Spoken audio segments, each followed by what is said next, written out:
Hey guys, welcome back to my channel. Yes I am Sneha. তোমরা সবাই কেমন আছো? আমি তো বিন্দাস আছি। আজকে আমি ঘুরতে যাচ্ছি গাইস। মানে কি বলবো, খুব আনন্দ হচ্ছে আর এত কিছু সব উঠোউঠি কি বলবো তোমাদের। আমার বার্থডে, বসন্ত উৎসব, ঘুরতে যাওয়া, হোলি, মানে সব মনে হচ্ছে না পর কি বলবো তোমাদের। তারপর আমরা বেরিয়ে পড়েছি গাইস। আর এইবারে ট্যুরটা আমাদের অনেক দিনের গাইস। বলো তো আমরা কোথায় যাচ্ছি, গেস করো তো। আর গাইস আমরা যখন এই টাইমে আমরা ভাবতেও পারিনি আমাদের সাথে এত খারাপ অবস্থা হতে পারে। রাস্তায় আমরা একটা দোকান থেকে দাঁড়িয়ে পড়েছিলাম ব্রেকফাস্ট করার জন্য। তারপর আমরা শিয়ালদা চলে এসেছিলাম, ওখানে আমাদের ট্রেন 2টোর সময়। তারপর আমার একটা শ্যাম্পু কেনা ছিল আর একটু ওষুধপত্র কেনা ছিল, ওখান থেকে আমরা চলে গিয়েছিলাম স্টেশনে। তারপর গাইস কি বলবো তোমাদের সেই কি বলবো ভয়ঙ্কর ব্যাপারটা বলি।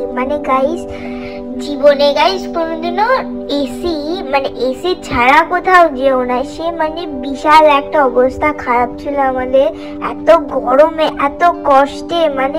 কি বলবো তোমাদের, সে একটা বিড়ি খিচ্ছিরি ব্যাপার ছিল। তোমাদের কি বলবো, আমার মুখটা দেখে বুঝতেই তো পারছো বলো। আমি কত একটা শোচনীয় অবস্থা ছিল। দেখতে দেখতে ট্রেনটা চলতে লাগলো। আর আমরা যে গাইডের সাথে গিয়েছিলাম তার প্যাকেজের মধ্যেই খাওয়া দাওয়া ঘোরা সবকিছু ইনক্লুড ছিল। বিকেলে হলো সে ফুটি দিয়েছিল আর কেক দিয়েছিল। তারপর গাইজ আমি জীবনে কোনোদিনও এরম ভাবে ট্রেনে কোথাও যাইনি। আমার বিশাল মজাও হচ্ছিল কিন্তু কষ্টও হচ্ছিল। আর এখানে দেখো গাইস, রাতে আমাদের মাংস দিয়েছিল, রুটি দিয়েছিল। ওই খাওয়া দাওয়া করে আমরা শুয়েছিলাম। কিন্তু দেখো ট্রেনের যে অবস্থা, আমি কি বলতে চাইছি বুঝতেই পারছো। দেখতে দেখতে সকাল হয়ে গেল গাইস। আমরা পাঞ্জাবে এসেছিলাম, এবার পাঞ্জাবে আমরা একটা দিন স্টে করব।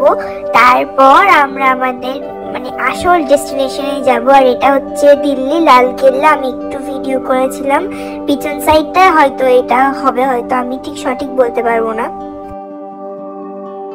দেখতে দেখতে গাইস আমরা পাঞ্জাবে চলে এলাম। কিন্তু গাইস পাঞ্জাবটা কি সুন্দর বলো, কি সুন্দর মনোরম পরিবেশ, গাছপালা, কত কিছু। দেখতে দেখতে গাইস আমরা হোটেলেও চলে এলাম। গাইস আজকে ব্লগটা ভালো লেগে থাকলে লাইক কমেন্ট শেয়ার এন্ড চ্যানেলটা সাবস্ক্রাইব। দেখা হচ্ছে নেক্সট ভিডিওতে। বাই।